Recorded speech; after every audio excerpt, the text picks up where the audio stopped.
Gentlemen, bit of an overview today of the techniques that we did, and probably more importantly, the concepts that we use to be able to make the technique work. As we've said before, if you learn a technique and try to conduct it or perform it on a beginner, they usually freeze and you get a chance to do the move. And today's technique was the butterfly sweep, and then we added the shoulder crunch.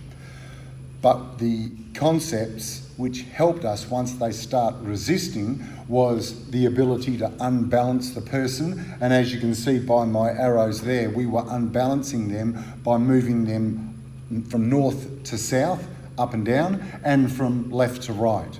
So when they then are concentrating on keeping their balance, you can disguise your attack, or more importantly, the switching of your attack from left and right. So say you've got two attacks, they stop the first one. If you just switch to the second one, they'll probably stop the second one. But if they're worried about their balance, you've got a chance to initiate the second move.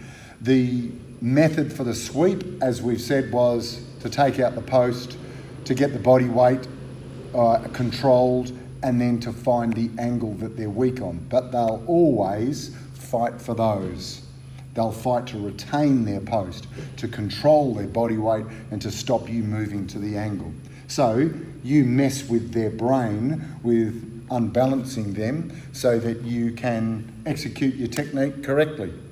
And the most important thing was, our aim is to have these movements happen by instinct. And that only happens through repetition with a person resisting against us. We take the post, they withdraw the post. We unbalance them a bit, they put the post back out, and we're in business. So we spent a fair bit of time creating instinct today.